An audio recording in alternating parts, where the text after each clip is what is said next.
The name Kurt is superior to many people. It means king, Asiatic, nobody's equal. I hate to brag, but daggum good. If the mic was a gun, I'd be Clint Eastwood. And if rap was a game, I'd be MVP, most valuable poet on the MIC. And if rap was a school, I'd be the principal. All right, Kurt is invincible. Which I know about that old joint. That's that old Big Daddy Kane right there, baby.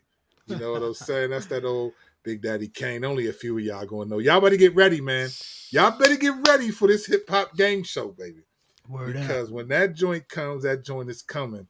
It be coming around the mountain. When it comes, that thing is coming through. Hip hop game show. Yeah. We calling out, testing out all knowledge, man. We want to apologize for those of you. We didn't really do a lot of pre-advertisement for this one. Normally, we try to put something on our social media feeds, and so people know, like, hey, we live, we doing our thing, whatever. So, but I'm excited to be back, man. We missed the show last week. We got a good episode for y'all today. We're gonna get into some things. We're gonna grind. We're gonna do all that. Strike, how you feeling, baby? Feeling good, man. I'm ready. We here.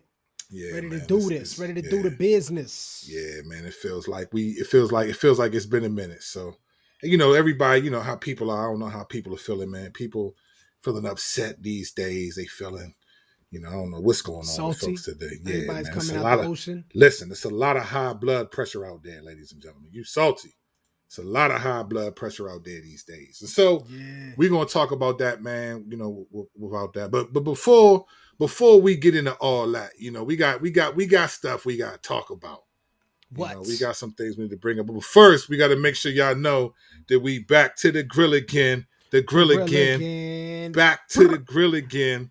If you don't know what the grill is, and I ain't talking about just the grill. Like, I know I got a grill in the backyard. I got two of them. And my grill game is ridiculous. My grill game. Listen, let me tell you something about the grill. When it's the real grill, all you got to do is just grill it, tighten up the meat prior to, and when you grill it, you don't need to put nothing else on. If you got to add sauces and all that after you grill, you ain't back to the grill again. You know what I'm saying? Like, I don't want no sauces, nothing when I'm grilling. I want you to eat that meat as is, baby. That's what we doing, all right? Okay. So we back to the grill again, ladies and gentlemen. Season 4, episode 14. This is our fourth season and 14th episode of streaming live, man. We on YouTube live. We slowly growing our subscriptions, and I'm grateful for that. And I'm actually glad for that, bro, because we haven't been really pushing the channel that much. We just got a lot going on. I had a brother get to me and say, look, man, you a pastor, you a husband, you a dad, you got all this stuff. Don't even worry about it. And I was like, hey, I appreciate it, fam. Thank you. But you not us.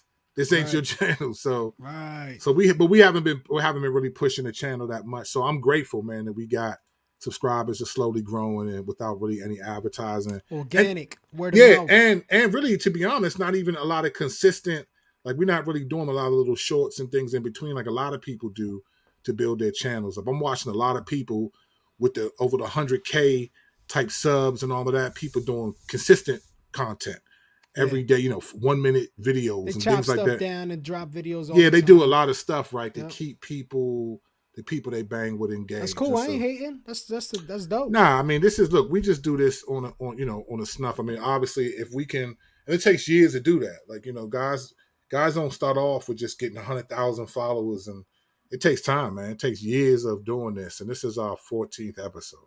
Word. So I'm not struggling with it at all, but I'm excited, grateful for it, you know. So having said all that, ladies and gentlemen, I want to make sure that you are aware, remind you that serial killers, Smiling Pictures is still killing. So it is out there. It is out there in audio land, wherever you get your music, and streaming land. It's out there. Sultan of streaming. It's out there. So having said that, Strizzy, give us an update on the next project, man. What we doing, baby? How we looking? We talk about my warm-ups, precede the workouts. Oh, precede the procession. The procession, bruh. Yeah, it's coming, man. It's definitely coming. Bandcamp may be receiving it next week. I'm just waiting to get them waves back, to get the masters back. Just worked on a little quick video thing today. Just a little something I did put together to kind of push it for the Bandcamp heads. So, yeah, man. Looking forward to it. Can't wait for y'all to hear it. I'm amped about this joint. It's got a great classic sound, hip hop sound, Mm-hmm. gritty. Of course, it's my lyricism, my voice. So Yeah. if if you're a fan of mine, you're gonna love it. You're If gonna you love this never joint heard if of you're a me, Strack fan. if you never heard of me, then hopefully this impresses you and you hear the truth that is within the message. Right. So that's what If we're you pushing for. if you're not a Strack fan and you hear this joint, you'll be a Strack fan. It You should gotta, be. but again, Jay-Z said it best. Do you fools listen to music or do you just skim through it, right? He So a lot did. of it's going to depend on how you process music, and that's the challenge with free music streaming, right? Because Facts. when you get it for free, it didn't cost you anything, so you can just hear it and then be like, all right, cool. It's like when you it's like a taste test. You take a piece and be like, I don't like it. Oh, I love this. Right. Right. That's how it is in this market. So you're really competing with free music all over the place. So to honestly, I'm hoping that people get it, listen to it, and like your joint, man. The joint is tough. Yeah, I hope so too, man. And because it's encouraging, man. I've been encouraged by the feedback I've gotten from Serial Killer Smiling Pictures. And so Word. just people I don't even know. I know some people introduced to me right now. So I'm actually grateful for that, man. So I'm looking forward to the warm up and all of that, though. So you know what I'm Yeah, saying? man, it's good to know that people actually listen to what you got to say, man. It's a Yeah, what's blessing, good? what What's I'm good, saying? Chris? You know what I'm saying? The What homies up? out there. There's one of them. Yeah, we got one of we got the homie out there. So it's good to see you, Yeah. Chris. Glad you on, you know what I'm saying? Sorry What's for good, the brother? delay last week, no episode. But we got something to talk to y'all about today. We're gonna get into some things, man, because we paying attention. It's a lot going on. So before we jump in, I need to know from you. From me? From you. I need your Super Bowl prediction. And I need Ooh. it down to the scoreboard, my man. Oh, Don't tell man. me this is it. You know what I'm saying? Don't tell me that. I want to see the scoreboard, all of it. We got the Cincinnati. Is it the never been before Bengals? Is that it? I Or think haven't so. been No, in a no, no, long no, no, time? no. They were back in like 80 something or maybe Okay. 90 Okay. against San Fran. I think they played. Oh, that's what they back in did the lose to day. San Like, Fran, right? yeah, it's been a minute, but they was there. But it's been like since '88 since they was in the NFC Championship, Right. something like Yeah. AFC Championship. That's So, right. Dorian, what's good, baby? You know what I'm saying? It's one of the homies. Dorian, what's good? yeah, what up, Checking in, Dorian? checking in. If y'all live, check in. We want to see y'all. We want to see y'all. We want to know what's popping. Yes. Yeah, So, it's been a man, minute. They played San Francisco back then. Yeah, they played San Fran back Okay, then. they almost played them again. Almost, Yeah. but the Rams pulled it off. They did. Though. And you know what? I personally, San Francisco's like a second home to me. I'm actually going to Right. be there in early March. I'm going out there to preach again and do some photography and just chill. So I would have been. It's my wife's favorite city, so that's her team. So I'd have been fine if they we was won. all rooting for them. We was rooting for San Fran. Yeah. We talked about that. Yeah, right. I wouldn't, but I'm not mad that the Rams won only because of both Kyle Shanahan and Sean McVay. They both coached for Man, the you Redskins. like a broken record, man. Nah, I think Get this needs to outta be here with said. that, This man. is Ain't from got the nothing Lord. to do Don't with the touch the Lord's Redskins, anointed right man. now. This Yo, is from the Lord. It ain't got nothing to do with Listen, the Commanders. no, it does because Get outta here. because in order to get to the Super Bowl, you gotta what you've learned in the process is like you don't just wake up and get to the Super Bowl. All that you've learned and all that you've done up to that point prepares you for that stage. And Sean McVay and Kyle Shanahan both coached on the Redskins at the same time. They were offensive, defensive coordinator. Kyle Shanahan got the head coaching job first. So then Sean McVay took over as offensive coordinator, and then he went to the Rams. The word vicarious only works for your song, fam. No, that's not for this. No, and it you also works for our salvation. Vicariously win the it's Super Bowl. salvation Get for my here. song and for the Super Bowl. All three S's. Vicarious works in salvation. It works for my song, and it works in the Super Bowl. That's actually kind of pathetic. I'm sorry. The Redskins vicariously put these boys in the Super Bowl. So I want y'all to know, if it wasn't for the coaching time, the tenure in Washington, these boys wouldn't have known how to coach. So thank you. I thank you. You know what I'm saying? Thank you that y'all get to see these dudes in the Super Bowl. You know what I'm saying? I will thank you when I stop having to hear that. I will thank you. You're not going to hear it. You better hope the Rams don't win. Because if they win, that's going to be it. All right, so who you got? Who you got, Super Bowl? What's your score? That's my prediction, man. I go with the Rams, actually. I'm rooting for the Bengals. I just think the Rams have a little too much going for them right now. You know, they're real hungry, and they're playing in their home field. Like, you can't take that from them, right? They playing in LA again, ain't they, for the Super Bowl? Yeah, Yeah, I bro, mean, isn't that crazy? and they just won the championship, for their division, and now Mm-hmm. they getting ready to go into the Super Bowl in the same field. Mm-hmm. Like, I think if anybody's claiming that field right now, it's got to be them. San Yeah, Diego really don't got no stakes on the field, right? I yeah, mean, the Chargers, yeah. The because Chargers. You mean the Bengals? well, nah, the Chargers is they share the Oh, field oh, with oh, the right. They Rams. share the That was field like a with 'em. Right, right, huge right. deal Yeah, because yeah, yeah. the Niners had more fans there than Right, the Rams did. You know what I'm right, saying? yeah, So because they really ain't been back in LA, but what, a few years? It right, hasn't been yeah, that long. They was St. yeah, Louis not too long ago. So now you got them. They kind of owning that field, fam. They won right, yeah. a division championship, and now they going to the bowl in that field. And you know Like, what, man? I appreciate like I'm an underdog dude, right? I think if yeah, you're, yeah, I think Christians we're always underdog people because Christians, Jesus was an underdog in terms of the way he was viewed in society. Obviously, not in objective reality. He's the for big sure. dog, right? Yeah, for sure. But in terms of, so I appreciate like Matt Stafford, him being a quarterback of Detroit Lions that was relatively just like a terrible team. He got a Yep. lot of blame. Somebody believed in him. He gets out to LA. And so at one part, when it was clear that they were winning, they showed his wife on the television, I guess, I saw that. on the Yeah. Jumbotron, and just her crying. And I think knowing that he's had a tough go in the NFL and seeing her crying Mm-hmm. and hugging her friend, and then at the end of the game, just hugging him, like arms and legs wrapped around him. It just was like, yeah, man, I was It's like a glad. redemption story Yeah, for them, for that's what him. it You know what I'm feels like. It saying? feels Yeah, like yeah. he gets a chance at I redemption. mean, And you so, thought he wasn't gonna go nowhere. You thinking mhm. like this is it for him. He had high expectations, Right, and all of a sudden it's like, okay, he right, got a great arm, but that's it. right, And now he's going to the bowl game. So and it's the same nobody, thing with Beckham. 100%. Beckham Yeah, was yeah, counted yeah, out right, too, yeah, yeah, yeah. He's and he dead. played and So he played a major part in that game, and now yeah, he's going to the bowl. but man, I tell you what, Cooper Cup, Yeah, that dude just turned into a monster mm, receiver, bro. That dude came out of nowhere and is vicious for with it. sure, for sure. So yeah, he will be on my fantasy team next year, Lord willing. You know what I'm saying? Nice. So That's the so I'm fantasy good. league that you're the commissioner on. I hope so. We'll see what's happening, man. So so I'm pulling for Rams. I got Rams, 31, Bengals 17. That's what I got. Ooh, I okay, got okay. 31-17. I think the Bengals. I think Joe Burrow and they ain't scared. You know what I'm saying? They got the city on their back and they coming in. Rams have been there Mm-hmm. before, and so they got the advantage in that sense. And they home. I think that's gonna be too much for the Bengals. But I think the Bengals gonna come in and not. You know what? Actually, I'm gonna go 31-23. I think the Okay. Bengals gonna give them some wreck, man. They're gonna play, but they ain't gonna pull it out. I'm gonna be rooting for him though. I'm gonna be Mm-hmm. rooting for the Bengals for Yeah. sure. Like I I wouldn't wouldn't mind be seeing them mad at the win. Bengals one just because, man, they ain't, you know what I'm saying? Right. Cincinnati could, I like when those towns get like some wreck. The Midwest Yeah. gets kind of Yeah. Of course. overlooked.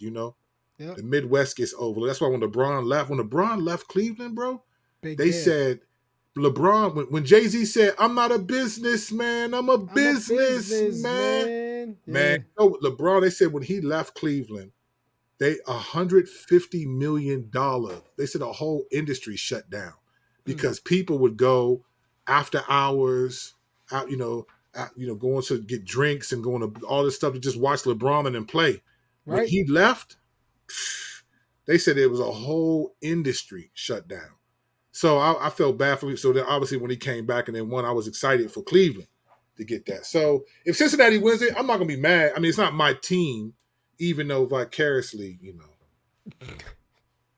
we in the Super Bowl. So anyway. Yeah. I always like the Bengals jerseys, man. I mean, it's just so for that and the underdog status, they ain't been in it so long. I'm rooting for Yeah. them. Yeah, I yeah. would like to It'd see be them win. cool. I'm looking It's forward gonna to be it. a fun Super Bowl either way. Yeah, it is. I That joint think is so. on Sunday, right? Like they ain't doing a week off. They're doing it this Sunday, right? Or is it a week off? Is it? I can't. I'm not I sure. can't remember. They always take a Couldn't week say. off normally. They usually have a Usually. week off, and then in between that they have like they used to do the All-Star game or the All Yeah, I Pro joint. remember. I remember. And then now I think they used to do it before the Super Bowl, and then they're doing it after. So I didn't keep up with the schedule, but normally they have a week off which would put the game on February 12th. So Yeah. I guess we'll see. All right, so ladies and gentlemen, it is Black History Month, and we want to wish y'all a happy Black History Month, which for most people in this day and age I have no idea what that means. But let me tell you what happened in Black History Month that was actually a sadness for me. This was a sadness. Is that the Washington football team chose February 2nd to rename themselves, and we were all hoping. We were all hoping for the. We were even. I mean, let me tell you The Red before I Tails. listen. Before I say this, you got to understand something about DC teams. For a long time, we were the Washington Bullets, right? And Grand Hill. we earned that name. Like there was a point where DC was the murder capital in the United States. So I understood when we changed the name. I hated that, but I got it because we earned that name. Okay, so I hated it, but we had to change the name, and we were all trying to figure out what we were going to be. And when they announced it was the Washington Wizards, I remember just being like, I hate this name. Like, what is it? What, this is a basketball team. The Washington Wizards sounds like, I don't know. I hated it. And to be honest, I still do. I hate the team. You're not even that much of a Huh? See the you're Lord. not even you're not even that much of a fan anymore. You kind of lost it. So here's the thing, right? I'm a true blue regular fan from where I live, and so I'm always going to support the home team. Like now, but when it comes to basketball, NBA though, I've noticed that like the way I think about, so like I don't like, I don't have a team in the NBA. I just like players. So there are players that I bang with. So like Kevin Durant is from the DMV. He grew up in PG. He grew up not far from my old hood, Bellhaven. So he out there in Seat Pleasant. So Kevin Durant like grew up in my backyard. So I bang with him. I like players. So I don't really have an NBA team at all. Now, if the Wizards were to make it in the playoffs and get to the championship, of course, I'm a cheer. Like I'm not a hockey guy, but I'll cheer for the Capitals. I'll cheer for the Nationals. Like I'm a where I live fan, right? That's why. And even if I moved, I've been in this area my whole life. I'm gonna always be a fan of the sports. Georgetown. So you gonna that's get a my Commanders jersey? That's it. No, I will not. I refuse to do that. I will keep my. I got Redskins hats and even Washington football team, and I will wear them with pride. But I'm not the Commanders. I need time. I need time. You need time to heal. I need time, bro. Yo, that's crazy. I need time. And you know what's funny? Here's the thing. Now, here's what I would say. The reason why I think the challenge I have with the Commanders is this, and the Dallas Cowboys, they call themselves America's team, right? But in DC, we're really, I mean, Philly would call them their rivals too, but there's really a rival between. There's a real historical rival between the Redskins and the Cowboys, and people don't realize what's behind that. Is this more than just playing in the NFC East? You see, the Dallas Cowboys were the first NFL team to integrate black players. They were the first team to allow black players to play on their team. And Redskins was the last team. In fact, I think it was 1960. I want to say it was Kennedy's chief of staff, John Kennedy, told the owner of the Redskins, if you do not allow black players to play on your team, then you are going to have to leave the city.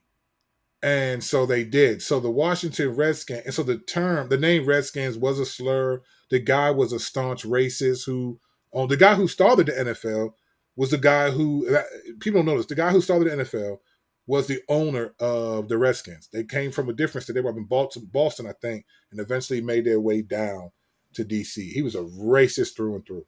So the rivalry between the Cowboys and the Redskins is not just we hate you because you play in our division. It goes back to we don't like you because you let black players in the league, and then you forced us to have to let black players in the league because Dallas was the first one. So when people respect Dallas, I don't, even though that's not my team and I don't like them, I respect when people like Dallas, especially if they like them for that reason. I respect that. So I'm saying all this to make a point. So it's Black History Month, and the Redskins, or the Washington football team, decided to change the name. And they changed the name to Commanders. Now, this name has no connection to any of the historic legacy of our team.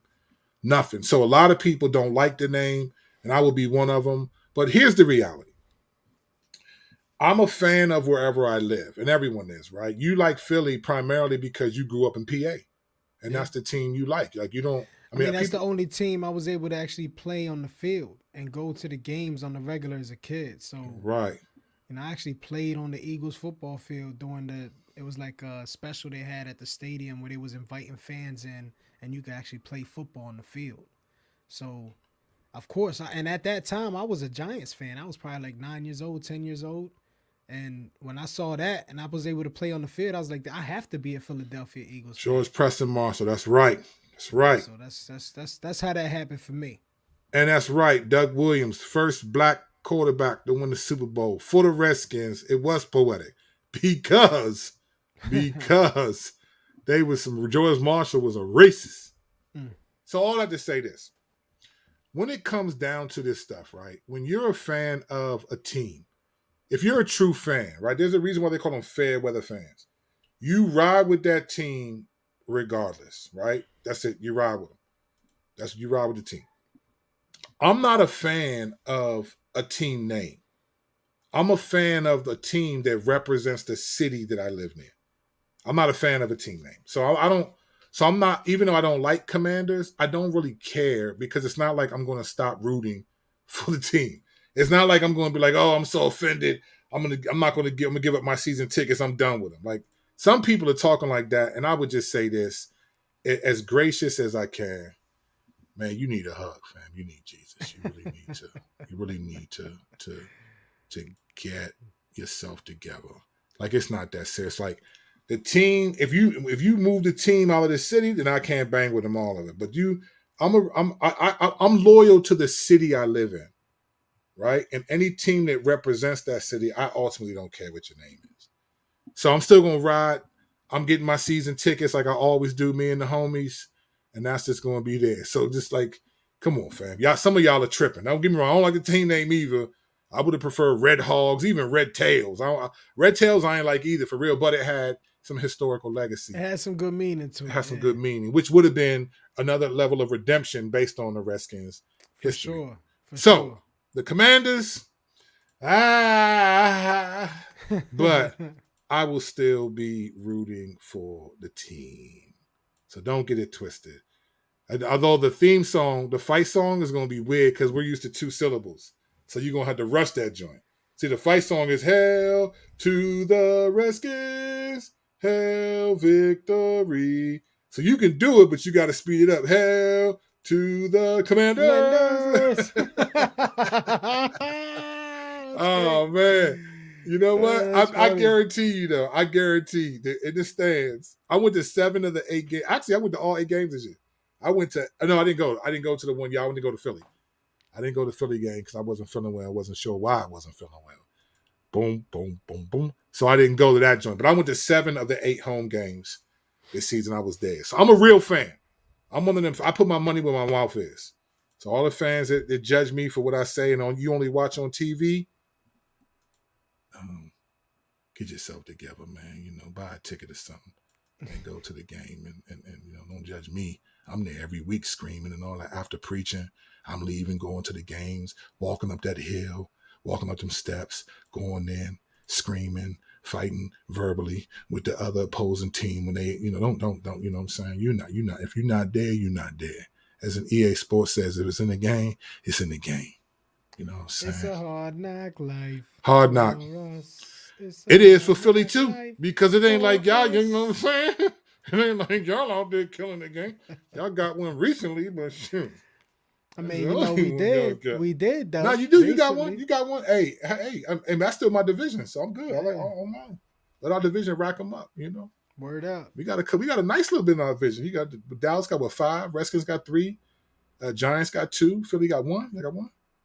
That Giants old joint don't count. Don't talk about that old AFL league. I don't want to hear that. Y'all got Giants 1. got more than 2 though. No, they got 2. No, they don't. They don't got the 2 they got with what's the name? Manning. Man, they won they won in the 80s like a couple times. The Giants won in the 80s. How many did they got? Yeah, and the 90s, I think. I think they got at least. They ain't win none in the 90s. They got at least 4 or 5. The New York Giants? Yeah. Oh, brother, I think Google might hurt you. I'm gonna look it up right now. Man, please do. I think Google might hurt you. You know what I'm saying? I don't think they got 5. They may have 4. That's what I'm saying. They may have 4. It's 4, maybe 5, but I'm They ain't 4 got no for 5. sure. Now I know they don't got 5 because they ain't But you tied with said, hold Dallas. on now, you said 2 though. Yeah, It yeah. ain't No, no, 2. no, no, no. I said they got 2. I don't remember that. I didn't. Then you said the A. I forgot about It's that. 4. 4. That It's Lawrence 4. Taylor. That Yeah. forgot about that era. They got 91, 87, 08, and No, they don't got 91 because 2012. we won in 91. The Skins won in 91. We won in 83, 80, 82, 87, and 91. Did you win 91, 92 or 90, 91? That's the difference. Did they win? They won 90, 91. Okay, right. Split They won 90 because that was Lawrence Taylor. He was. Yeah, that was 90, yeah, so 91. that would be down as 90. Yeah, that would be 90 for real because we won 91 in terms of that. Okay, that's right. All right. Anyway, so y'all gonna win now. You got that dope name, Commanders. You good. Hey, we commanded. We gonna go in there and command it. Something. They commanded something. You know what I'm saying? Commanders versus the Cowboys. Ah, man. Jeez. I feel like Al Bundy. Oh, Peg. Ah, jeez, Peg. All right, let's get into this, man. Let's really get into something. We got something to talk about with y'all. Let's do it. All right, so many of you may have heard this, and maybe you haven't. So Whoopi Goldberg is currently suspended from the daytime TV show called The View. For those of you who may not know what The View is just a daytime talk show with 4 women, sometimes 5 women, and they're just talking about, life, what's happening in the cultural events, and they usually have a guest sometimes and so forth. But there's a consistent group of them that have been on, and Whoopi, I think at this point, Whoopi and maybe Joy Berhard, they've been the longest. They're holding it down. Yeah, they're holding it down. The other ladies have been there a little bit, but they've been holding it down. So in an episode 2-3 days ago, Whoopi Goldberg, there was a curriculum, there was a book that got pulled out of an elementary school curriculum, and it was talking about the Holocaust. And so Whoopi Goldberg on that episode in front of national TV said that the Holocaust was not about race. And her point was that because the Germans were white and the Jews were white, that it wasn't about race. It's only about race when it's between black and white. All right. So there was a backlash of people really offended. And even on the show, they were like, Whoopi, no, the Germans thought that they were the superior race. So they made it, for them, it was about race. It wasn't just black and white. Like, that's not the only race. So there was, ignorance on her part, and to some degree, arrogance. So anyway, she gets suspended for 2 weeks. All right, she gets suspended for 2 weeks, and there has been a lot of conversation about her comments. She did apologize. Yeah. She went on, I think she went on Colbert's show, and she explained her position and apologized. And she ended saying, well, I'm just not going to talk about it anymore, right? So, but she tried to say, I understand this, but she's still sticking to the story that it wasn't a racial. She wasn't saying didn't happen or it wasn't terrible. She's just saying it wasn't race driven because Jews are white and Germans are white. And she just doesn't understand history as it relates to that. And that's a pretty childish way to view existence. It really is. But you know what it is, though? I think if anything, it's American arrogance to think that for sure the racial dynamics that are in our country are the only racial dynamics, and that it's only racial when it's black and white, right? Yeah. So she gets suspended, and there's a number of people talking about this and talking about her comments.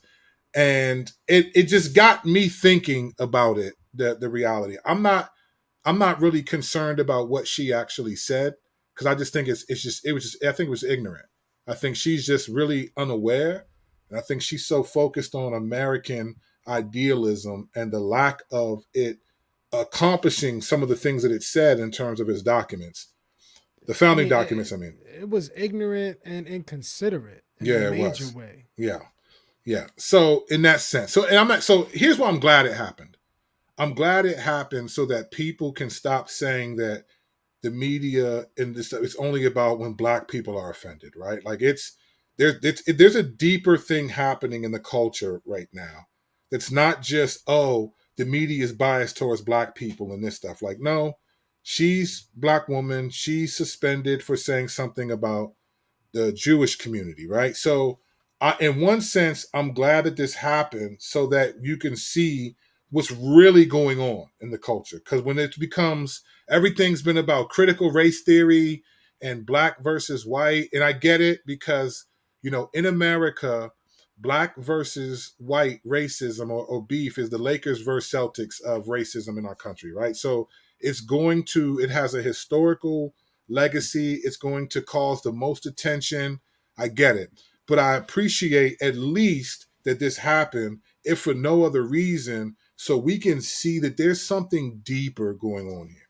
There's another something else is happening. It's not just, oh, let's now pamper black people who struggle with race. There's this sense of like we can't offend anyone. If we say anything that's offensive, we need to speak to that. The headlines are interesting, man. It's like you got AOC says Whoopi Goldberg's suspension over Holocaust flap was unnecessary. But if it was a statement, against Hispanics or blacks, man, listen, there's no way she wouldn't be suspended or even definitely fired, probably. You know what I'm saying? Like, but this is her because the skin color of these two people may be white or Caucasian. She's gonna say it's not a race issue. It's definitely an ethnicity issue. You know what I'm saying? Like she might be right in saying it's not a race issue if you really take it to its proper definition. Not just what culture has made race to be. Right. But there's definitely ethnicity going on here. I mean, it was a people group and another people group, and one people group wanted to destroy one. I think she would say that ethnicity was there. I think she's focusing on race in the construct that we think of it in America, which is really just skin color. I think she's talking about skin color. I mean, because when you deal with race, you would say if one ethnicity treats another differently, then they would be racist. I mean, that's what most people would say. I think she's sticking to that definition of race, that it's about skin color and not that. But it is. Yes. That's an element. That's a major part of it. Yeah. But go ahead. I was just going to say that's why you can, like the island of Puerto Rico, you have white Puerto Ricans and black Puerto Ricans, and they, there's racism that goes on, but they're all Puerto Ricans. Right. So yeah, she's thinking if it's the same color skin, then it's not race, right? So I think a lot of the pushback against some of the genuine concerns that black people have been, oh, the media is catering to this, the culture's doing this. So now you see this happening, and Whoopi Goldberg is a pretty outspoken woman who has been in many ways esteemed as a strong perspective of someone on the left who kind of comes with these types of perspectives. For sure. Yeah. She has influence. So there's something more going on here, and I want to use this story to talk about it. I want to talk about what I think the deeper issue is as it relates to this. And before I say this, I want to say, as it relates to the black, white stuff, like many of you who are cross-examined fans, you understand, I know these things and think about these things deeply. In fact, earlier today, I wrote my latest Substack article dealing with the conflict between black evangelicals and white evangelicals. So I just released that earlier today, and it's on my Substack page. And the article is called, "Did Black Evangelicals Let White Evangelicals Say Nigga?" Right? So that's the slick title. Yeah, and you have to read the article to see what I mean. So when it comes to this stuff, like I'm hip to the black, white stuff, to a lot of these things. I've been paying attention to this and been talking about this for years, since easily 2010 as an artist when I did a song called Black Church, White Church. So this stuff I'm pretty well aware of, but what I'm talking about now is the deeper issue of what's happening in the culture, right? So we need to find out what's happening in the culture. Where is the don't offend certain people groups or ethnic groups? Because it doesn't work for everyone. Because you can say offensive things about Christians. For sure. You can say offensive things about white people, and particularly white men. Yeah. Unless they're trans or gay, then there's there's a layer of rules and sort of a new yellow brick road that everyone has to figure out how to walk on and navigate. To And get what's to the interesting, wizard. yeah, right, yeah, right, the wizard. He's definitely in Washington, so at And least they you know might where to find the go. commander. I At don't least know, you know where to maybe. go. But there is this sort of interesting yellow brick road, or these breadcrumbs, if you will, that we have to walk on in order to be productive members of society. And I think we have to pay attention to what's happening and where, because this is headed somewhere, Right. right? Things do not stay neutral. As a matter of Nah. fact, some years ago, Donald Sterling was the then owner of the L.A. Clippers, and he had a mistress that had recorded him saying, "Don't let black people. Why are you bringing black men to the basketball games?" Now he was the owner of the Clippers, so this is when like he had Chris Paul playing for him, Mm. and I Blake remember that. Griffin. Yeah, I remember that. And when he was saying, I don't want Magic Johnson at these games. I mean, Magic Johnson is a beloved NBA Hall of Famer, right? So Right. she I don't know what argument they got into, but she released this footage. And that was shortly after that. The Clippers were like, we're not playing for him. He's a racist and we're tired of it. And they gave other examples of him being a racist, which I thought was really interesting because people would say, well, racism is gone. Like black people can make money and no one's impeding you from making money. But these men were willing to not play any more games that season because they were tired of his rhetoric. So what Mm. happened was he got ousted from ownership of the team. His ex-wife, she ended up becoming the owner of the team. Now, when he said all this stuff, you got to remember he was a billionaire that was paying the salary, and most of his players were black, right? So Right. so so when this got put out, all of the backlash that came to Donald Sterling, I remembered having this thought: wow, this is really fascinating that everyone is now seemingly upset about his comments, right? Even though we know that in the NFL and in the NBA, there have been rumors for decades that the owners are very racist, and not every one of them, but there's been room. This isn't like a new thing. In fact, there's a guy right now bidding for the Denver Broncos who could potentially be the first black owner of an NFL team, but he's not Wow. the first black man who tried. Like there's been a lockout, if you hear what people say, right?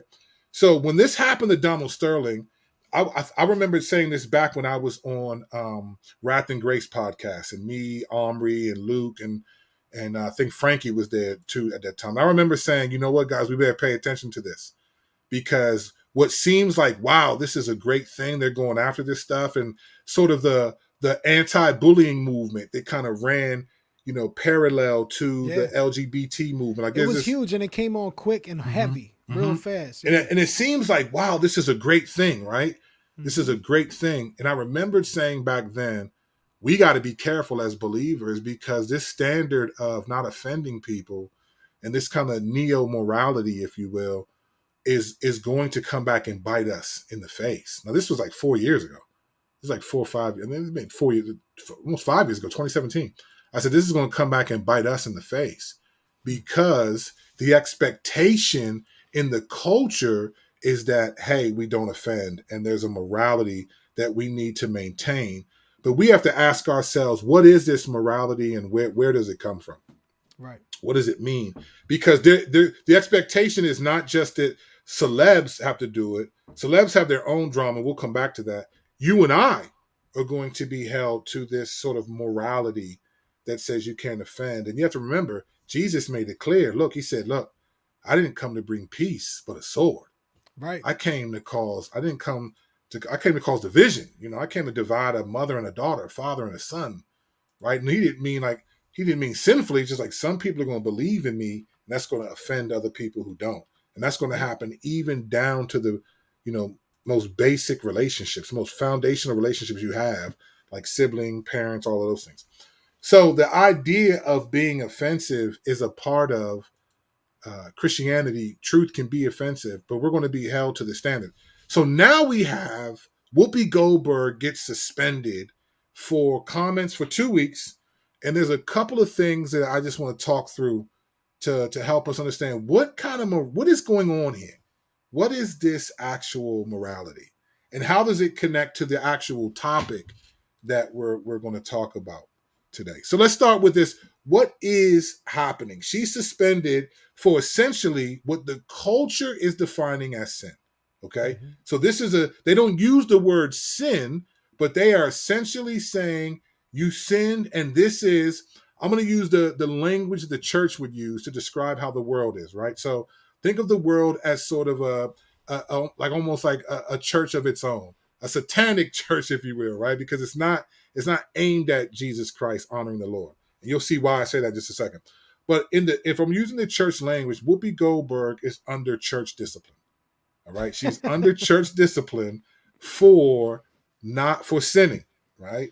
And not being repentant of the sin. In other words, not changing the way you view the narrative of the Holocaust is why we're going to suspend you for 2 weeks.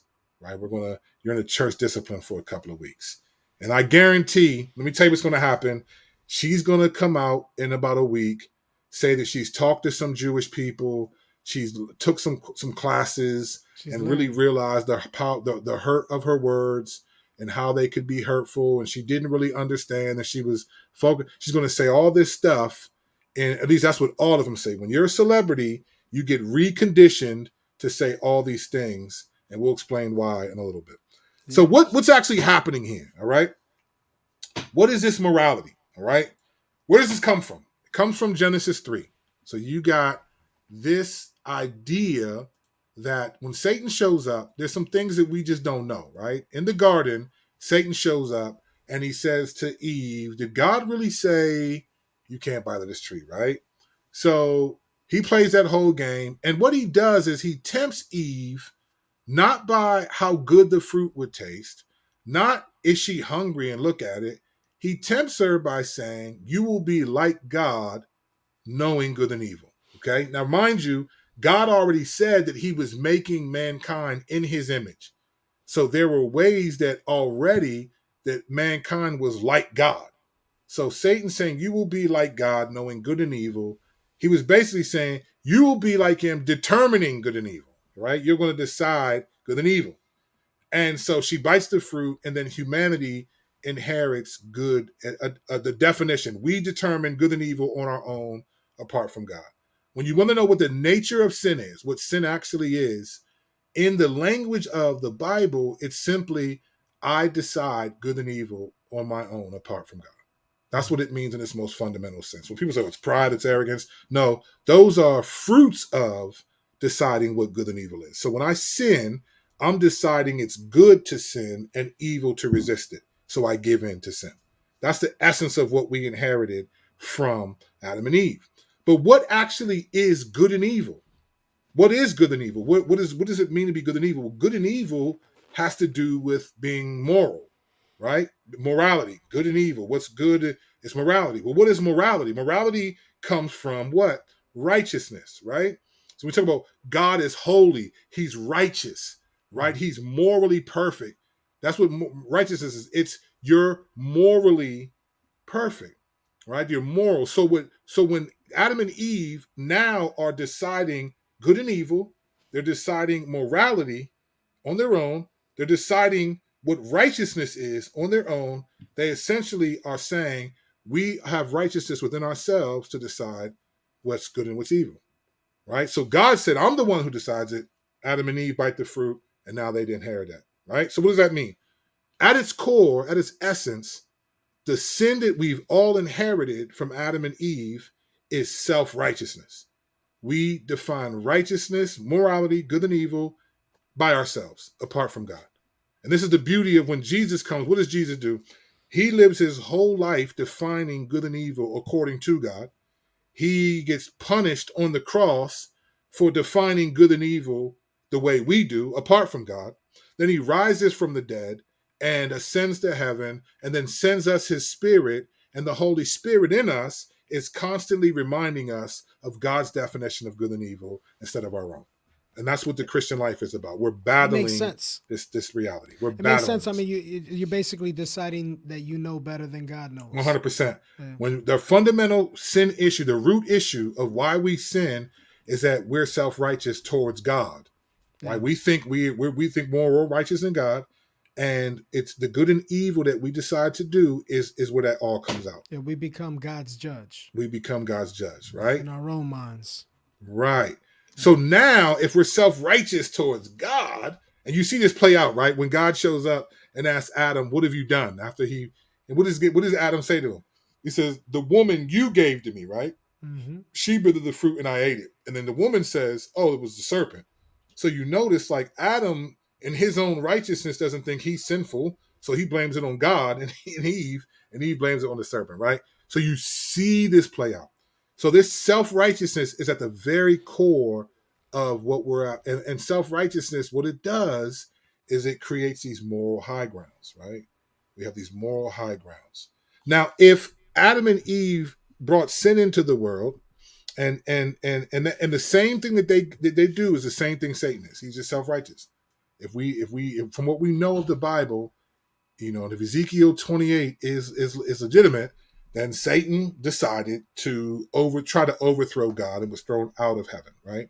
He wanted to find righteousness in himself, and the angels that went with him that are now demons, they're all here. So we've inherited that same trait, all humanity, and by the grace of God, when we believe, the Spirit is reminding us of God's righteousness consistently. And Jesus gives us what we call an imputed righteousness. Okay, all that being said, we get into this place where now we're culturally surrounded around people who don't have the Spirit of God in them and who do, but everyone has the same problem. We're all self-righteous. We all are defining righteousness of our own. And many people were outnumbered in terms of who has the righteousness of God and who's motivated. We're outnumbered. Satan is the king of self-righteousness. He's the prince of this earth, and he's a formidable opponent. And so what's happening now is we're seeing this crazy dynamic, particularly in America, where righteousness now in America is described as not offending people.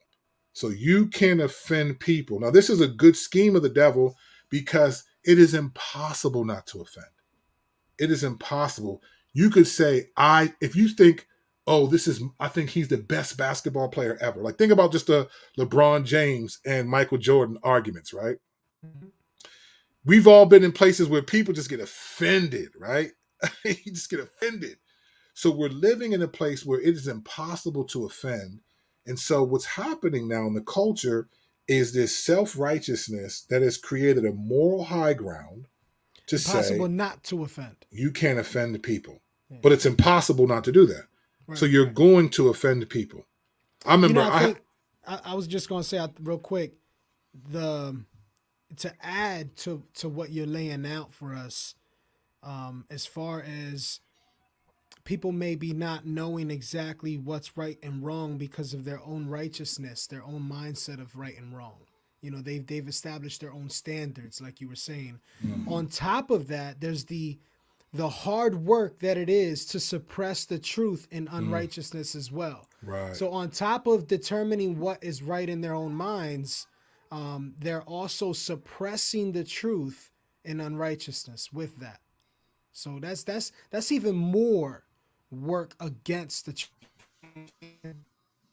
100%. Yeah.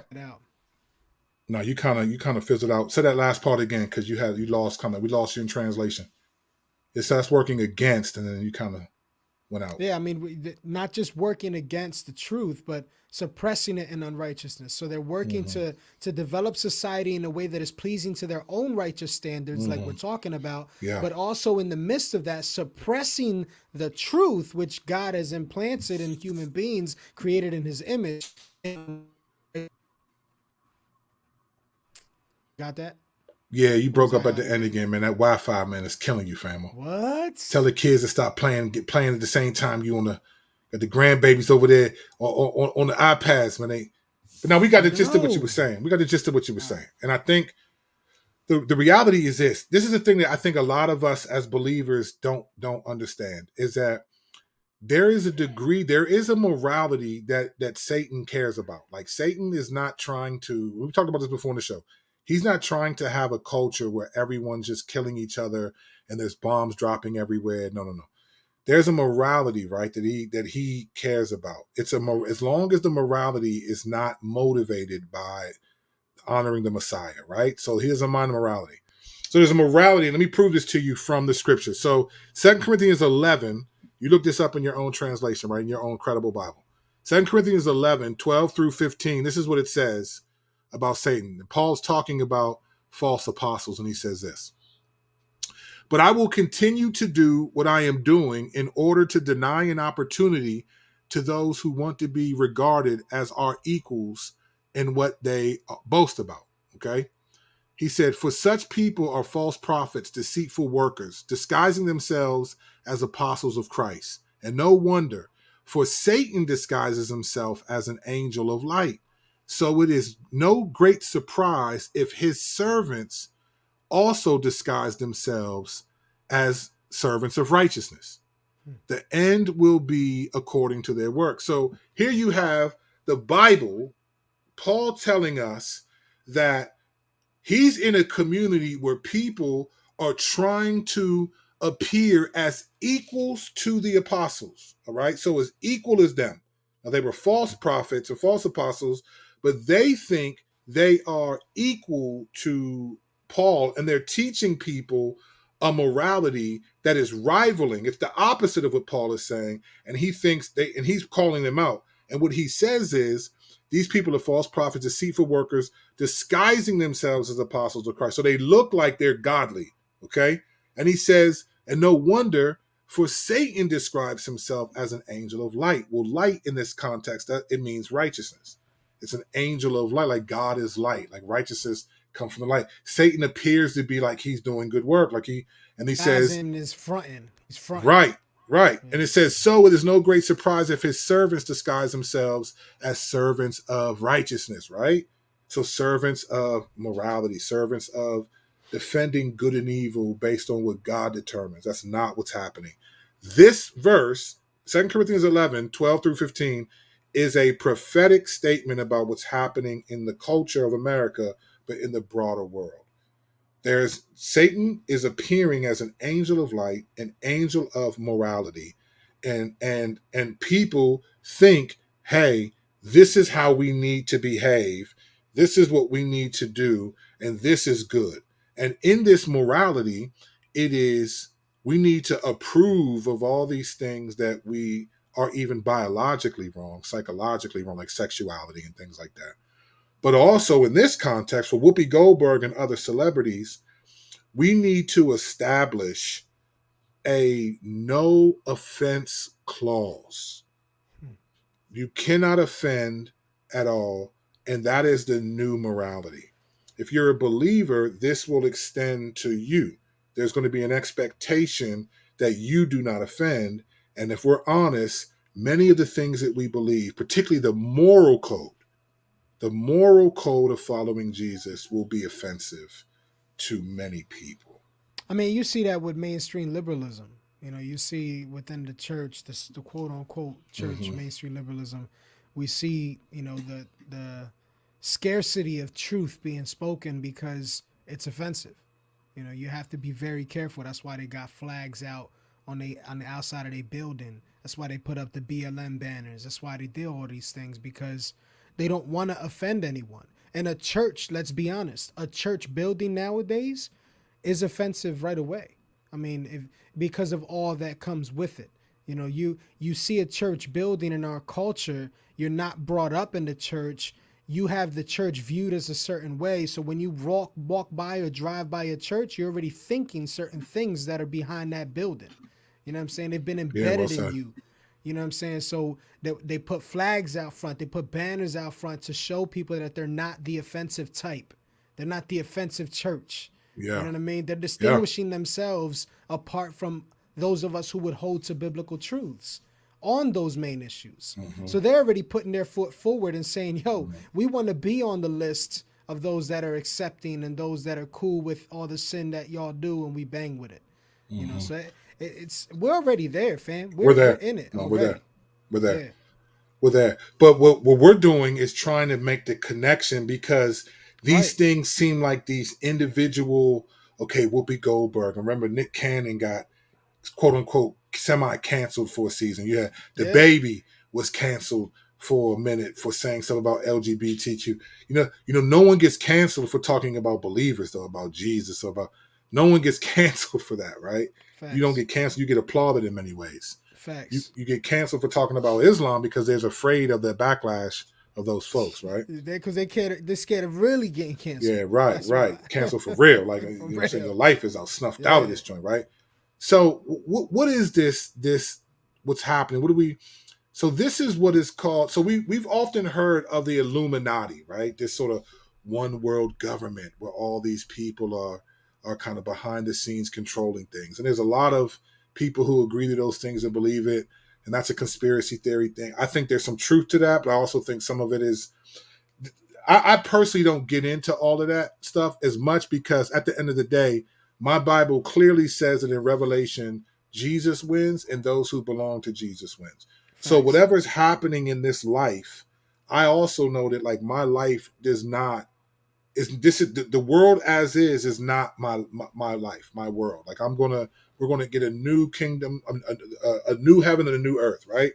So I Right. don't really care about the mechanisms in which that comes about. I just know that the outcome that Jesus wins. But this idea of Illuminati has been something I've heard about for a long time, sort of one world government. The thing we have to understand is in order to have a one world government, you have to have a morality. So A one Illuminati, world morality. you have to have a one world morality. You have to have that. Like it is impossible to be able, in order for there to be this sense of everyone's on the same page. Everyone, you have to have a one world morality. So it's That's kind what of like China. That's what China's pushing for one right hundred now. percent. China's Yeah. doing with all that. They got like a whole credit card rating system on people. Yeah, Like fam. people It's can wild. rate you. It's crazy, right? Yeah, yeah. China's doing it a lot, and Totalitarianism. Totalitarianism. 100%. For And I real. think I think there's a case that could be made that what's happening with COVID and the vaccines and sort of trying to make people who are not vaccinated become so these social pariahs, if you will. All this stuff it's Yeah. slowly happening in America where it doesn't seem like it because we think, oh, we're Americans, we would never do that, but we're still hindered by something that has already even the CDC has acknowledged that in many ways, like certain masks don't even work. There's a lot that we're already conditioned to follow these things based on fear, right? Right. So there is this one world morality will become, hey, the one world morality is essentially when Jesus said, look, enter through the narrow gate, Yep. for wide is the gate and broad is the road that leads to destruction, and many enter through it, right? Facts. So what he's saying is when people, this is how, let me tell you how you know what the broad gate is. When everyone is saying, no, this is good, we need to do this, you know the opposite is true. Yep. So when everyone's like, no, we need to approve of this, we need to believe all women, we need to approve of this level of sexuality, we need to approve of it. When everyone is saying that, that's the broad road, right? Right. Because everyone's not following Christ. So you get this broad road is this sort of illumorality, right? It's this idea that we need to have the same moral compass that seems like a good thing. It seems like, hey, I got 3 boys in school, public school. I don't want them bullied. I don't want people offending my kids. I grew up in a different world than they did. I grew up where that was just a part of it. You had to fight sometimes and all of it. Yeah. I'm glad that I don't want that to happen to my kids. But what is happening is a one world morality. And you have to understand that that's where we're headed. And so it's looking like, let's not offend anyone. All right. So all of this stuff. So how does this point back to Whoopi Goldberg and other celebrities and all this type of stuff, right? This is what's happening is you need to be under the authority of the Illumorality. And the Illumorality's morality will not be the same thing as the Bible's morality. It will Not at not. all. And it will punish, it'll push back. So even though it's pushing back against celebs who are not, as far as I know, not believers, it's all geared towards eventually attacking the church. So excuse me. So if you can say, oh, well, look, we canceled these people and these people said this and then I'll say that, then you move into, okay, we need to go after the church. because they're the people that are going to definitely push back against this morality that we're after, this one world morality, the Illumirality. I mean, that's what if we just want to be real, like we usually do, let's talk about how the church being attached to Trump during that time period where he was so hated, right? Created a perspective of the church, a view of the church that we was just talking about. Yeah. It goes back, you know what I'm saying? Like the church has just, it's been tied to things politically, which has been wrong. You know what I'm saying? And that's what's caused it to be looked at the way it is today. I mean, we know that the gospel is going to be offensive no matter what because it's exclusive. Yeah. You know, we know that Christ is the way, the truth, and the life. So it's exclusive. Yeah. And that's always going to offend people. But, Dawn, if it doesn't help, you know what I'm saying, their cause when you tie us to someone like Donald Trump. Right. You know, as far as the character is concerned, as far as morality is concerned, now all of a sudden you build on a great foundation to begin to point at the church as those who are actually immoral and don't have character and are not caring and loving.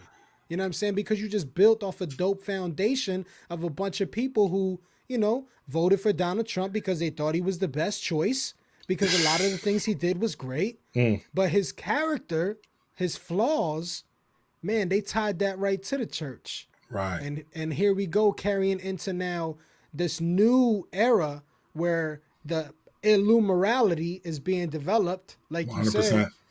And how easy is that to make the church the target when we already have all that built up against us? Listen, if you're watching this live, thank you for watching us live and joining us. If you're listening to this as a playback, whether you're on YouTube or Facebook watching this, or if you're listening to it in an audio version of the podcast, okay?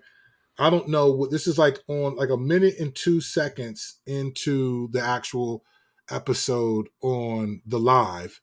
I don't know what it would be on the audio. If you remember nothing else that was said on this episode, remember what Strack just said right there. That what he just gave you all was the strongest game that you can get in anywhere. This, you have to understand, this isn't, he's not making a political statement, but he's making a point that is significant, right? Is that evangelicals, largely who are the people that are talking about and care the most about morality and fidelity to the gospel, have made one of the most immoral men and have accepted his confession, a profession as a believer, in ways, and have rallied around him, that, and he alone has made the reputation of the church, people who really know Jesus and love Jesus and that morality, has destroyed more so the reputation of the church to the world, because we trust a very immoral man who, and I get it, in a two-party system, you're going to vote your platform. I get it. I just wrote about this in the article that I just put out on Substack. But it doesn't move away. It doesn't pull away from what we're talking about. No, but it's even if we want to add to it. Yeah. Now you have someone who was tied to him, very much so in the mainstream, right? Who that is? The MAGA hat on a black dude. Sure, Kanye. You know what I'm saying? Who's now billionaire, right? We're talking $9 billion, however much he's getting into now. Yeah. He's super far. He's crazy influential. Starts doing Sunday services, come out, says he's a Christian. And now his character is going the opposite way again. Opposite direction. We're seeing it happen before our eyes, right? So now that's another blot against the church that people are looking at like, yo, they're not only hypocrites, they're also the richest people. Like, they're the oppressors. You know what I'm saying? Like 100%. Fam, when Christians are rising up like and saying things like Kanye's saying, and he got $9 billion, and then he turns the next week and does a song with Game where he's acting just as reckless as he was before, 100%. saying things that could get him canceled. Who's that getting tied to? 100%. 100%. That's the concern that I have, and that believers need to pay attention to. I'm not saying you got to have the concern that me and Strack are talking about.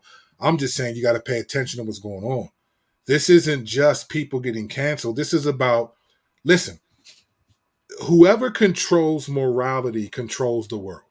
All right? Yeah. Whoever controls morality controls the world. I put this comment up just a minute ago from Victor. Victor said this, and I agree with this. He said the globally accepted morality might be part of the beast systems or mark, or maybe. Now I don't know what the mark is, but I agree that there is a morality that Christians don't think Satan cares about morality, so we dismiss it. And this is why I think Christians are being deceived, because we think, well, this is loving, this is a good thing. Why shouldn't we? Because you think that Satan is the opposite of morality. You imagine him being like Ares, the god of war, when in reality, he's like, hey, he's like Stepford. He's like what was that Marvel show with the Scarlet Witch and Vision? Where she created WandaVision created this fake world that was very moral. It was very moral. People were nice. It was, The metaverse? Yeah, like, well, no, that's not what it's called. But she created this fake world where people were nice and all this stuff, and they were being mind controlled, right? This is that was a great, that show. It was Marvel and it was cool, but to me, I saw more of what's happening in Scheme of the Devil. Let's create this fake world where people care about each other, but it's really mind control because it's not even who you are, and it rivals what you would do on your own.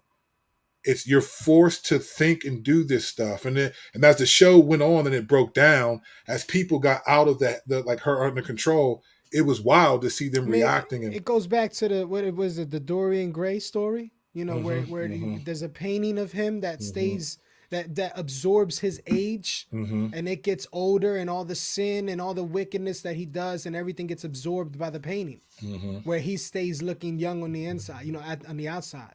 100%. People see a young dude, but the painting absorbs all the wickedness. So every time he looks at the painting, he's seeing his own insides, his wickedness.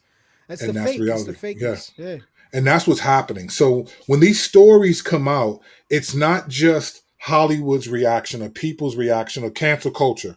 What we're calling cancel culture has a spiritual connotation, right? So when I say, I'm just talking about spiritual warfare. I'm an Ephesians 6 guy, right? When Paul said, we do not wrestle against flesh and blood, but against the principalities, rulers of this age. Paul was like, look, this isn't just what people do. There's demonic influence here. And that's part of, if you heard Serial Killer Smiling Pictures, shameless plug, go get the album. That's what I'm unpacking. I'm unpacking the reality that it's not just what we see happening. And that's the natural. And Christians, we have to look with the supernatural, right? I'm not talking about Gnostic, something that only a few of us see it. Now I'm talking about we read our Bibles and we understand, okay, wow, this is a spiritual component here. And what we're seeing with what we call cancel culture is just the illuminality. It's establishing a one world morality. Right now it's called cancel culture. It'll change to something else. Yeah. It'll change to something. And Christians are being deceived and falling into it because we think, well, these are good things though, right? I mean, we want people to be loving. We want people to not be canceling each other. We want people to not discriminate. But we, by nature of being a Christian, we're going to discriminate. We're going to decide. This is Hebrews 5:14, right? That those who have their powers of discernment has trained to know the difference between good and evil. You know what that's called? Discrimination. Yeah. I discriminate. I know what's good and what's evil, and that's discrimination. And we're living in a culture that is trying to be anti-discriminant, right? That's what the push is trying to be. And that's the danger of what's happening. It's the illuminality. We're not called to be functioning in that way. We're to be transformed by the renewing of our minds, not conform to the ways of the world. You know what I'm saying? So even if you look at like 1 Peter chapter 2, you see honoring everyone, submitting to the emperor. You see loving the brotherhood. But most importantly, you see fear God. Right. There's no fear of God left in people. Right. You know what I'm saying? Like even among the people that profess to believe in him, though. Even among the people who profess, like that's where we at. We don't have we're not enamored. We're not in awe by who God is. You know what I'm saying? Like in reality, like if you need to spark your awness of the Lord, like read his word, but also read works of men who focus on that, like the holiness of God. You know what I'm saying? Read the holiness of God. It'll help build up your desire for the Lord and your awe of him, your fear of God. Because that's where all of this stems from. Why do I love the brotherhood? My fear of God. Why do I honor everyone? My fear of God. Why do I submit to emperor? My fear of God. It's the beginning of wisdom. It shows you that all these things are wise to do for good living. You know what I'm saying? Like, it's super practical. It is. No, this is what's happening in the culture. And so, and what's funny is, here's the thing here's why you know that this is so dangerous and so deadly, right? Let me just on a net. So let me just, I'm gonna take off my Christian hat for just a second. And let me just talk as an American, right? Just as an American citizen. I'm not even speaking now as a Christian. I'm talking just as an American citizen. This is how wild this is, right? One of the foundational truths of what it means to be an American is the First Amendment, right? The freedom of speech. That means freedom of speech is not the freedom to say things that as long as they don't offend. It's the freedom to say whatever you want, whether they're offensive or not. It's freedom of speech, right? Now, obviously, if you tell someone, I'm going to kill you or something, there's certain things that can get you in trouble. But for the most part, just as an American citizen, and I'm saying this, the reason why I'm saying I'm taking off my Christian hat, I'm saying that metaphorically because the Bible doesn't command free speech. James, we talked about this before, but James talks about taming the tongue in James 3, right? Matthew 12:36 says, you will give an account for every careless word, right?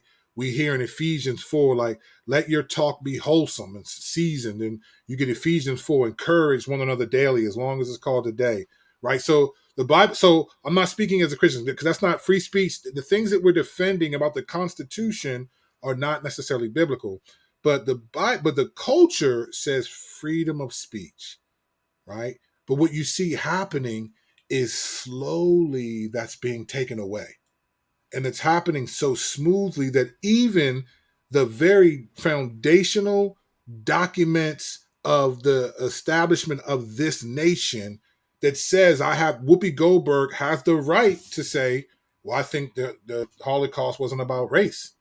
She has the right to say that based on the Constitution. Go back and look at the language of the Constitution. Free speech it's the reason why when I was a kid, the KKK could march in D.C., could say, you little nigger, what are you doing? Could say all these sinful things and would have police escorts. Because by law, by American constitutional law, they are allowed to have free speech. What we're seeing happening is essentially a PR problem for the Constitution. For sure. This is a constitutional PR disaster. And it's happening. So, and see, and think about this. The thing that makes America, America, what many people would say, is that First Amendment. If you think about it, the First Amendment, if we really think deeply, could have been placed there to guard those so that that desire to speak the truth without getting in trouble. Right. You know what I'm saying? Yeah. So you can actually speak the truth without being jailed for speaking the truth, though it may be contrary to. And I think there's wisdom in that. I think in God's sovereignty, that might have been like a way that, God always uses what you meant for evil, God meant for good, right? I mean, look, if you go back to 1850s, where Sojourner Truth wrote the speech or said the speech, ain't I a woman? Ain't I a woman, right. Ain't I a woman? I mean, that was truth being spoken, right? Freedom of speech. And the way Frederick Douglass is what is the 4th of July to the black man, Right. Like those are bombs that were being dropped at moments that, fam, we can take those today and say some things. If she says, ain't I a woman today in that speech, how would that be received where we're blurring the lines of what genders are? Apple dropping this emoji now with man being pregnant. Like, that's bananas. Right. Ain't I a woman? Right. You know what I'm saying? Sojourner Truth, let the word speak again. Real rap. Bro, and this is my point. Like, it's this that we're moving. So even as an American citizen, if I just don't even have faith, if my faith is in what America says it represents and the Constitution, the Trinitarian documents of the Declaration of Independence, the Constitution and the Bill of Rights, if my faith is in that and I'm not even a Christian in my faith, then my faith is being challenged. So Right. it's not even just if you're a Christian, my faith as an American is being challenged because you are slowly moving away from essentially one of the greatest commandments of the 10 commandments of American idealism is the freedom of speech. Yeah. And now you're taking that away. That's the equivalent for if I was a Christian, you saying that love the Lord your God, I'm taking that away from you, that first commandment. That's the first amendment, the freedom of speech. You can say what you want to say without, as Strack said a couple minutes ago, any harm or anything coming to you. Now, of course, things happen. We're talking about people say stuff. You get punched in your mouth if you say things. We're Right. talking about in the grand scheme of it. But look, this is a PR constitutional problem. For sure. This is a PR problem. And people who are appealing to the Constitution are not getting any feedback. We're moving away from even the secularized morality that established America with these things. The enemy is moving it to this one world morality where now not offending people is part of what you have to do. And they're going after the celebrities now, right? Because for a celebrity, this is important because for celebrities, your livelihood's at stake. Yeah. Like I said stuff on my album, right? That the world isn't hearing it. So I'm not getting canceled. Right. There's stuff I said on my album that may offend some people. And it's like, cool. They're not, I just said a line on the album where I was like, I'm brash with it because I ain't getting no cash with it. You know what I'm saying? Like, it's just a fact. Yeah, listen. Yeah. So it's like, that's what I mean. Like that stuff is going to be crazy. But the celebrities are getting it because they're the ones that have to do. And so here's what's happening. So let me tell you why this is really dangerous. Because what's happening with celebrities is what is called capitalistic epistemological repentance, right? So it's based on capitalism, the wisdom of money, and repentance. So if you want to maintain your livelihood, you need to repent and fall in line with this one world morality. Right. So when you're a celebrity, what you're facing is capitalistic epistemological repentance. It's not based on a heart change. It's based on a verbal change, an agreement. It's sort of a new contract. Doesn't matter how you feel.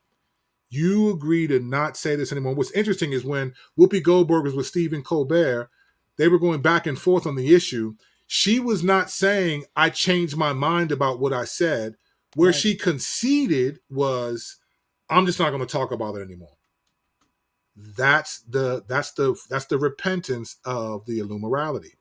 That's the repentance. You do not bring this up anymore. We don't care what you believe, but what you say publicly, fall in line, or you're going to lose out. We're going to cancel you and make your livelihood at stake. When the baby was quote unquote canceled before Dave Chappelle saved the baby. In his last comedy special, if he hadn't made the baby an emphasis, I think he saved him to some degree. But he said, look, man, people were trying to take money away from me. That's money away from my family, my daughter, all that. Now, this dude's a multimillionaire. So you would have been okay without having that, right? So this reality is this morality that's happening is taking away the Constitution. It's going after the things that are really basic, and people are slowly falling in line, thinking this is a good thing. So even if you're not a Christian, your religion is to be an American, is to live for the American values. They are changing. And this one world morality, this Illumerality is what's happening. This is what you're going after. So here's the problem with this. She gets suspended for 2 weeks. Other celebrities have to have these conversations. They talk with people who, whatever their words were offensive, and they realize that their words are hurtful. Hardly any of them say, I changed my mind. Yeah. They all just say, I recognize that what I said, I recognize the impact of my words, and I'm not going to say that. I apologize to the people in this community and so forth. They never said, I've made a heart change. And this is where this morality rivals the morality of Scripture. God's not after you changing, I'm just not going to say it anymore. He's after your heart change, right? Yeah. Christianity says, look, I want to change your heart so you don't desire to do these things anymore. Not that you just are unwilling to say it publicly, right? He's like, nah, I don't want you to just say, well, I'm not going to try to sleep with this woman. He's saying, nah, I don't even want you to lust after it in your heart when no one else sees it, right? But this morality says, look, as long as you don't put it out there, you're okay. Right. You're okay. So what it creates is it's a capitalistic epistemological repentance.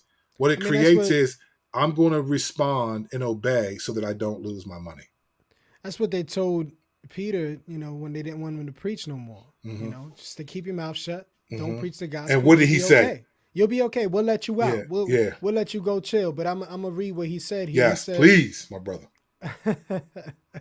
Hold on. What do you want? Do you want their celebration afterwards?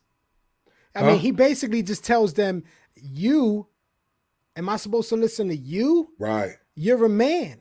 Yes. And I can't just listen to man. I must listen to God first. You can't handle the truth. You know what I'm saying? Like that's what he says. But I think the dope thing that always is a tearjerker for me is when they get flogged and released. This is their responses.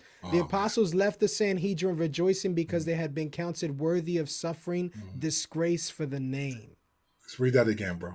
You know what I'm saying? The apostles left the Sanhedrin rejoicing because they had been counted worthy of suffering disgrace for the name. Rejoicing because they had counted worthy of suffering.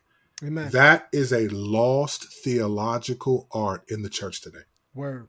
The opposite is happening. Like we think suffering is we are sad at the reality of needing to suffer. And I'm telling you, in this morality that we're in, this one world morality, we're going to suffer because even those who are not Christians are losing their. Well, REM used to have a song back in the 90s. It was like, oh, life is bigger. It's bigger than you, and you are not me. The things that I go through. And then what he said, that's me in the corner. That's me in the spotlight, losing my religion. See, I thought I was all hip hop. I know all the good white boy joints. I rock with them. Losing my religion, right? This is a REM, one of their greatest hits. I remember seeing a video. This dude was dressed up like an angel, and it was this idea of losing my religion, right? This is what's happening even to those who are not Christian. They're losing the religion of that because this new morality is coming in. Now, here's where as believers, we have to be careful because we live in the world and not of it. That's right. And so we can lose our religion. I'm not even talking about the walking away from the faith. 2 Peter 1:9, after listing all these qualities that he says believers should have, like, love, affection, brotherly affection, self-control. He lists all these qualities in 2 Peter 1:5-7. And then when he gets to verse 9, Peter says this. He says, look, if you are not growing in these qualities that he listed, he says you are so nearsighted that you have forgotten that you've been cleansed of your former sins. Nice. So that's what he said. He doesn't say if you're not growing in these qualities, you're not a believer. That's not what he says. You've forgotten. He says you've forgotten that you're a believer. You've forgotten who you are. You've forgotten that you've been cleansed of your former sins, which means you have the desire and the ability by God to say no to the temptation of those sins again.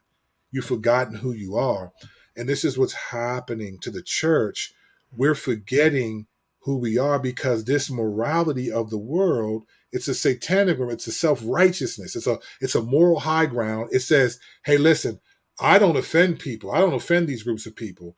And so if you do, then you're the problem, right? And the reality is, no, we're going to have to discriminate. When you decide what's good and evil, you're going to offend some people. You know why? Because we all were born with a desire to define good and evil on our own.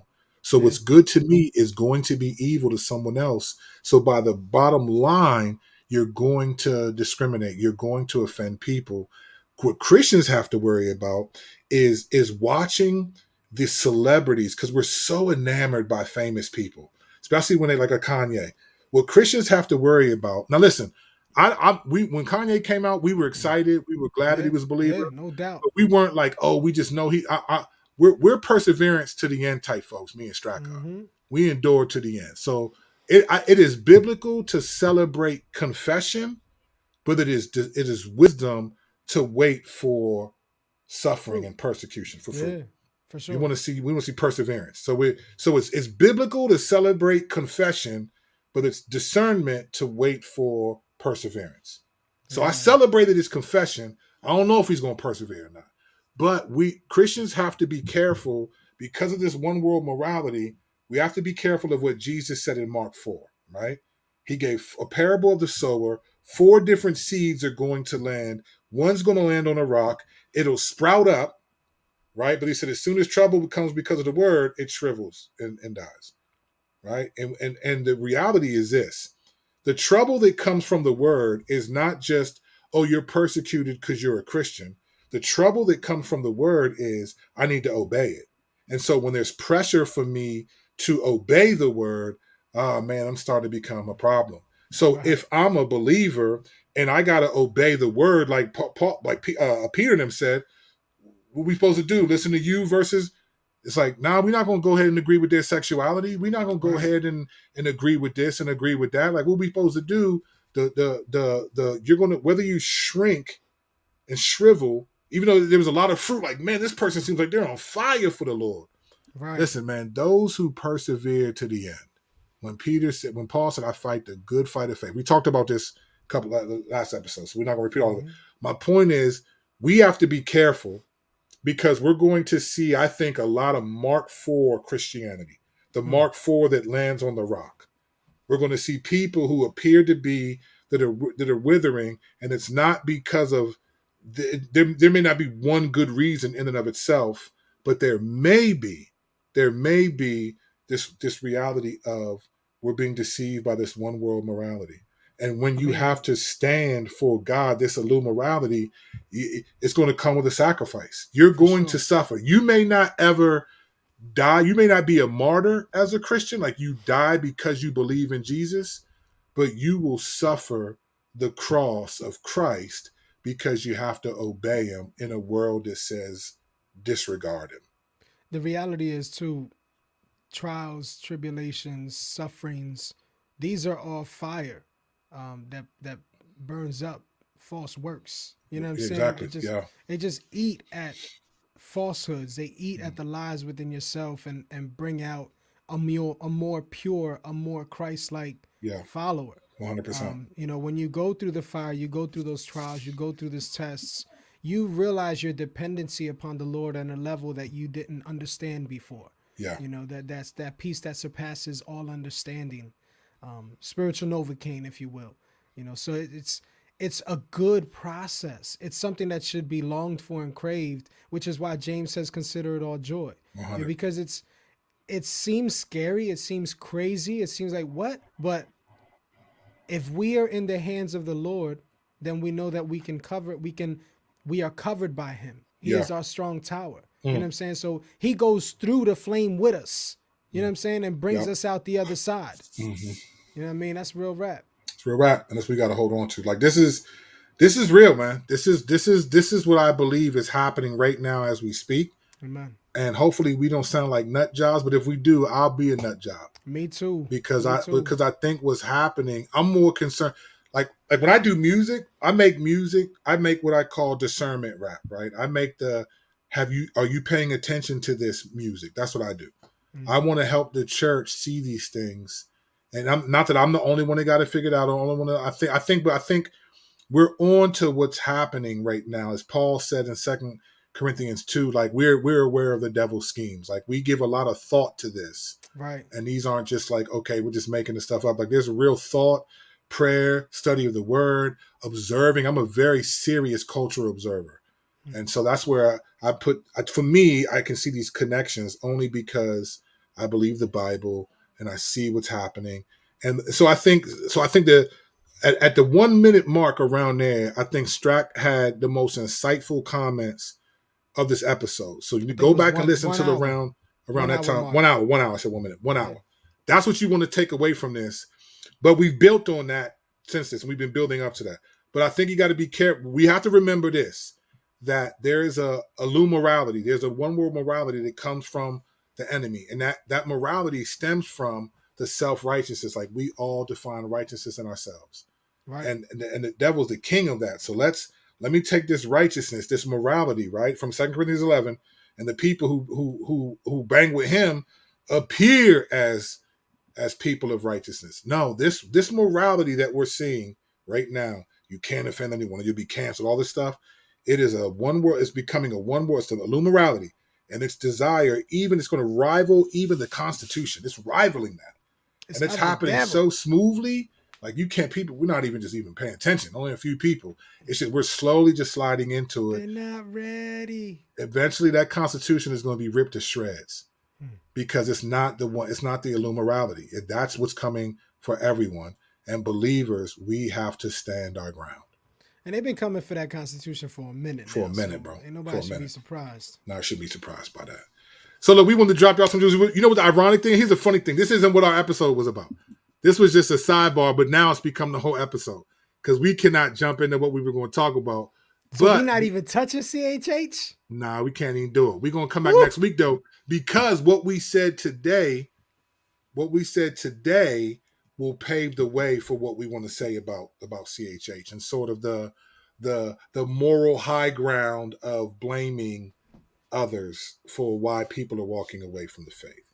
So this will be a good lily pad. But today, the Lord just had us focus on this. And so I'm not going to try to bring up a whole new topic because I think it would just be too dense. Kira commented, she said, LOL, y'all high level reasonable. Thank you, Karen. Thank you for watching. And yes, illumorality. Yeah, I like that word too. I was because of being an artist. Look, the homie dropped in. Said, "Man, y'all got to touch on CHH." Ruslan dropped in. Got to touch on CHH. Now, listen. Here's the thing.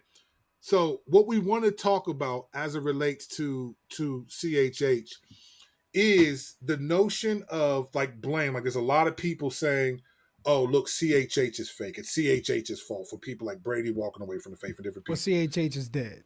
Well, CHH is dead. And that's been said before. But that's a whole thing because that idea starts back to Nas saying hip hop is dead.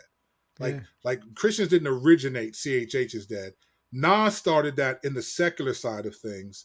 And like often we take from the secular side and apply it to the culture. He made it popping. He made it poppin'. He did. He made the idea. I mean, I had an album called Hip Hop, and that was actually a good album. That album was fire, actually. He can make the claim as the MC that killed CHH. Yeah, he can say that. Because of that song. You know what I'm saying? Like, yo, hip hop is dead. That song blew up. No, it did. No, it was, that album was good.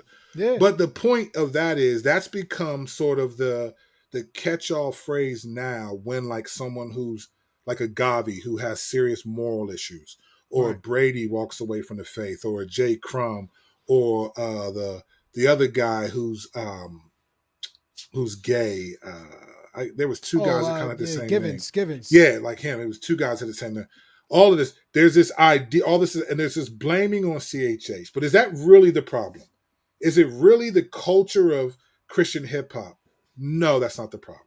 That's actually, I'm going to say one thing, and we're going to pick up on this next week, because here's the problem with blaming CHH and all of that. You have a real problem when you blame that. I'm doing this out of respect for the homie, Ruslan, who was like, man, y'all got to talk about this, because this was actually what the episode was leading towards, but this illumorality that we're talking about, it's a lot to process, and it's important to grasp, because this is going to play out in next week's show when we talk about this. But let me show you something that God says, that Paul says through the Lord, that Paul speaking on behalf of the Lord about when you're saved, who you're supposed to be, right? Because CHH, a lot of people who are in the CHH, myself included, we come from a culture. We come out of the hip hop culture. We were saved. That was our cultural expression. It was our musical expression, all of it. And we still make music according to that. Like I said, go get that Serial Killer Smiling Pictures.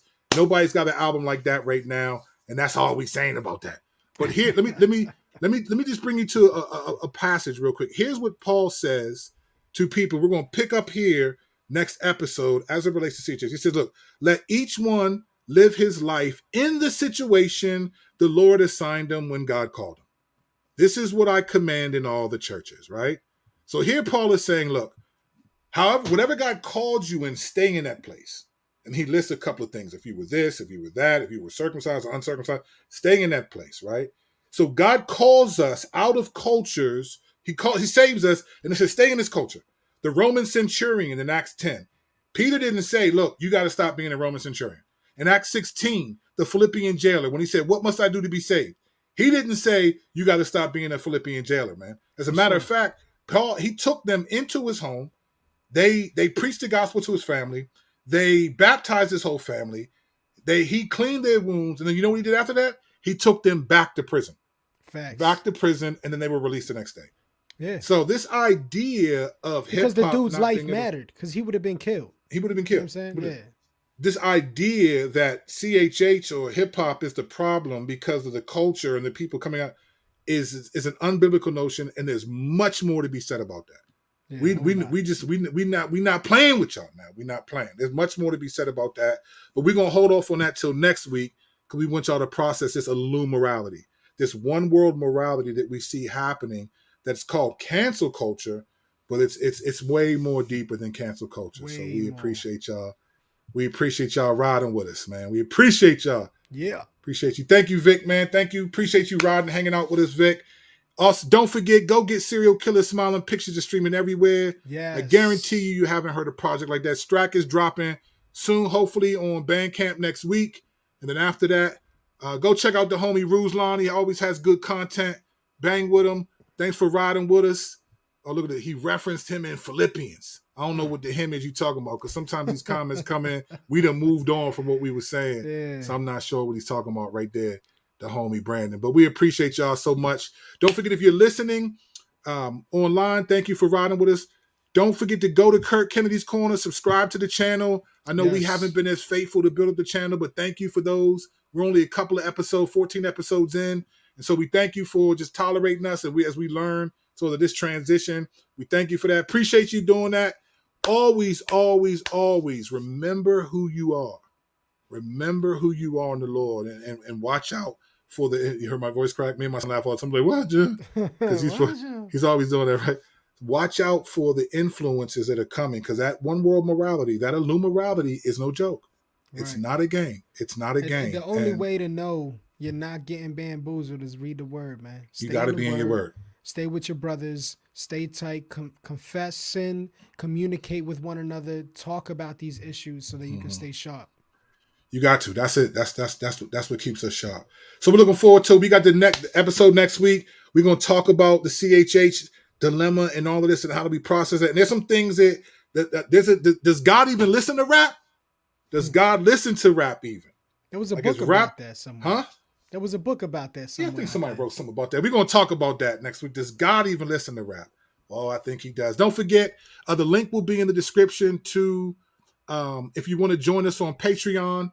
We'd love to have you join us, patreon.com/crossexamine. We'd love to have you support what we're doing. We appreciate that. And don't forget to get the albums. You can find me on Twitter. As a matter of fact, Strizzy, this is everybody can find you right here, right? This is where they can find you. HisHypeman.com. All the links, everything is right there. Yeah. HisHypeman.com. Everything's Twitter, there. Instagram, Facebook, Strack, His Hype Man. All of it. Same with me, KirkKennedy.com. On the left, you'll see like all the stuff related to music. On the right, you'll see my social media stuff, Twitter, Facebook, my Substack article, all of it. If you get a chance, don't forget to go to Substack, KirkKennedy.substack.com. The link will be in the description, and you can go to KirkKennedy.com, and you can look at the article, Did Black Evangelicals Let White Evangelicals Say Nigga?